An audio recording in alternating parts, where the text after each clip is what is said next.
Alex and Leila Hormozi sold Dim Launch for $46.2 million.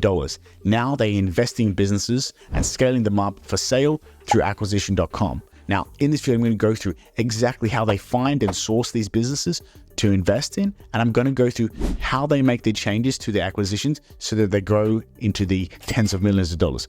Let's get into it. So what exactly are you doing for these companies? It's a little bit different with every company because obviously we've been growing, and so it kind of changes along the way.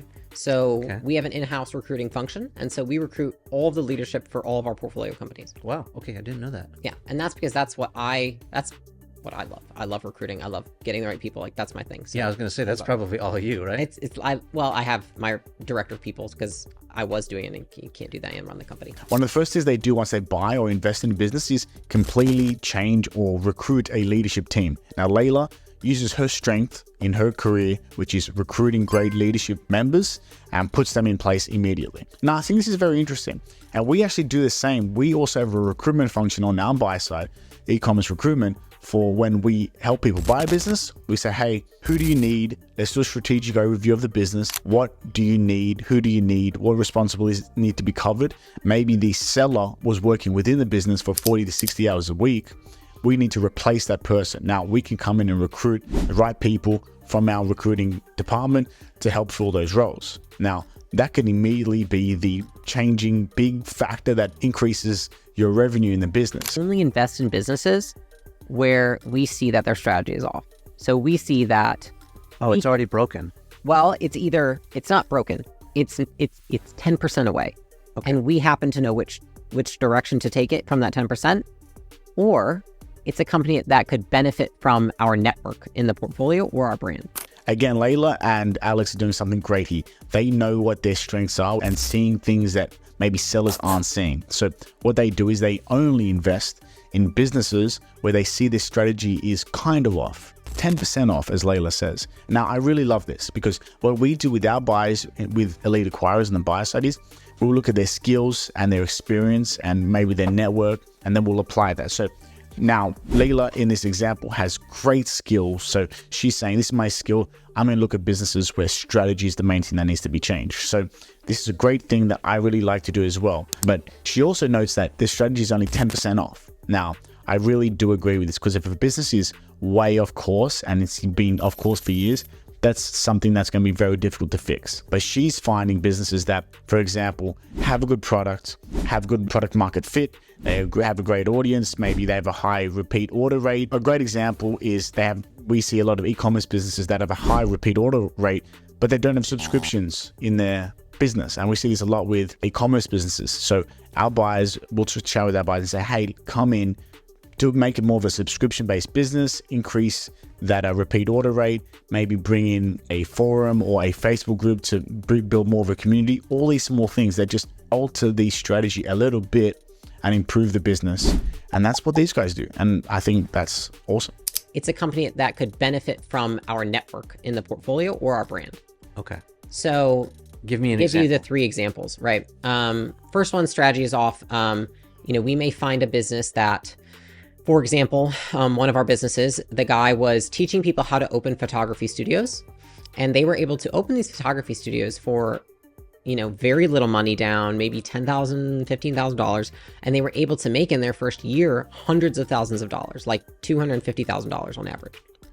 And he's selling this for like $2,000 to people online as almost like an information, like a business opportunity. And we're like, we should turn that into a licensing business. Yeah. And so, that was one of our first businesses. We turned it into a licensing business. They now have about 40 some locations. Another great thing here, like I just said, network. So they will obviously have a great network. They have a great brand presence, across both their personal brands, Alex and Leila's personal brands.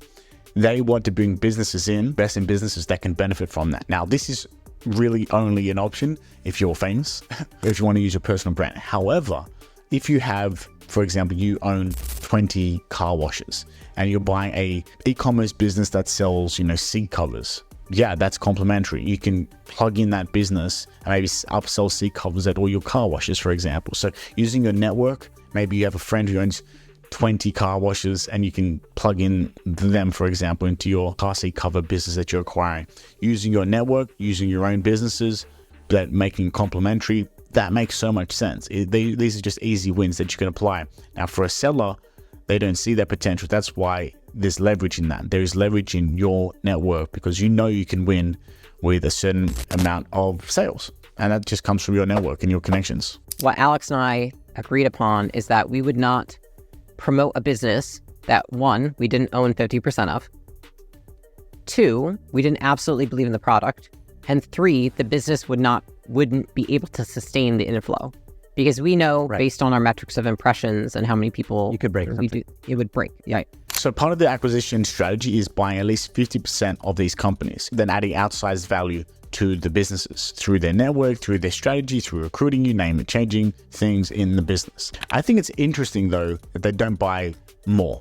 They don't buy 100% of the business. They believe that's mainly because they don't want to be working within the business. So it makes a lot of sense because they don't want to be taking all the operations and responsibility. They just want to come in, make their small changes in recruiting, in strategy, in maybe using their network a bit, and then the operators still operate the business. Now, in terms of passivity, fantastic. They don't need to be working in the business. They can focus on their personal brand and just coming in and working a bit on the strategy, and then leave them to continue the business and reap the rewards, and then they reap the rewards for your dividends, etc. I think that's really super interesting. I think it's quite a rare model because most family offices, most private equity, most of these e-com business buyers buy it out 100%, and then it's 100% their responsibility. Now, some operators might stay on, but they have the responsibility to grow the business, to operate the business. Now, if you're looking to buy or sell a business, take a look at our website, ecommerce-brokers.com. The link is in the description below. If you are serious about buying businesses, take a look at our buy-side service, lead acquirers. The link is also in the description below. You are able to book a call with a broker, either myself or another broker, within 24 hours to start talking about your acquisition criteria. Now, if you're interested in buying or selling businesses or general e-commerce and M&A, subscribe to this channel, leave a comment if you have any questions, and I'll see you in the next video.